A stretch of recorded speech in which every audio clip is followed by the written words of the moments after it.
Ms. Titus. The chair now recognizes Mr. Strong from Alabama. Thank you, Mr. Chairman, Ranking Member, Mr. Secretary. Over the last 2 years, Americans have watched as this administration has rolled back successful border policies, instead choosing chaos at the southern border. It's no wonder when under your direction, we no longer handcuff those breaking the law, but instead handcuff our Border Patrol agents from being able to do their job. I've been able to visit the southern border twice this year already. What I witness concerns every American and from both sides of the aisle. Cartels are taking advantage of our open borders to smuggle humans and drugs into our country at an alarming rate. These cartels have gained complete control of the southwest border and a significant portion of the U.S. Drug market by establishing diverse transportation routes and advanced communications capabilities. Drones are one such tool cartels are using to conduct counter surveillance, pinpoint the location of law enforcement at the border, and increase the success of smuggling operations. In a February 7th House Oversight hearing, U.S. Border Patrol testified that in the last year, one sector of the southern border alone had more than 10,000 illegal drone incursions and 25,000 detections. Not only is this a grave concern for the safety of our law enforcement officers at the border, but it is a serious threat to our national security. During that same hearing, USBP shared that our adversaries have 17 times the number of drones to continue to grow their operations. We have mentioned this already today, but I believe it worth noting again. Cartels have learned to use illegal immigrants to smuggle illicit contraband across the border.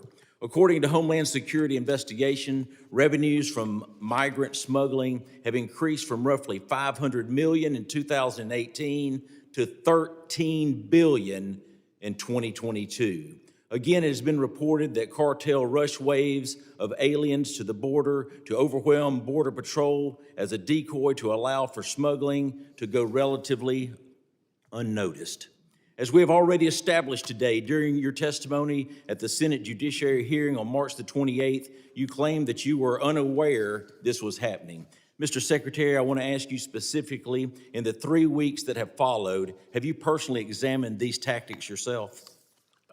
Congressman, I have in fact focused on these tactics for some time, and let me share with you that I am so appreciative of the fact that you've brought up the issue of drones, because our counter-drone, our counter-UAS authority expires at the end of this year, and it is absolutely critical that that authority not only be extended, that we be reauthorized, but that it be expanded.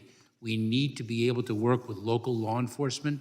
Drones are being used in a myriad of ways, in a number of different ways, to create a public safety risk. Thank you. We have to have the authority to counter them. Thank you. The U.S. military needs to be notified also. Secretary Mayorkas, the facts speak volumes, and let's get the facts straight. Under the previous administration, President Trump, it is a fact our borders were much more secure. Our country was safer. Under this administration, those that crossed the border were apprehended, processed, and President Trump immediately returned them by ICE air. Under your leadership, it appears our Border Patrol agents are the ones that are being handcuffed, while illegal aliens from Mexico, Guatemala, Honduras, Ecuador, Haiti, Cuba, Iran, and yes, China too, are pouring into America. This budget is baffling to say the least. It proves that returning illegal aliens immediately rather than turning them loose in America is telling.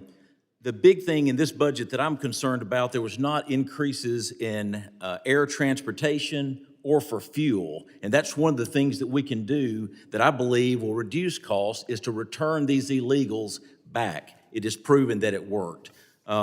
The other thing, Mr. Secretary, can you provide details about how the department intends to spend $91 million for electric vehicles, charging stations, and $32 million for electric vehicles? How many stations and vehicles will $120 million be used for, and who created this initiative? Congressman, 2 points. I'll be very pleased to provide you with the requested details after this hearing with respect to the electric fleet that our Office of Management is working on. I want you to know that in 2021, our apprehension rate at the southern border was 81%. In 2020, it was 75%. Thank you, Mr. Secretary. Mr. Chairman, I yield back. The gentleman yields.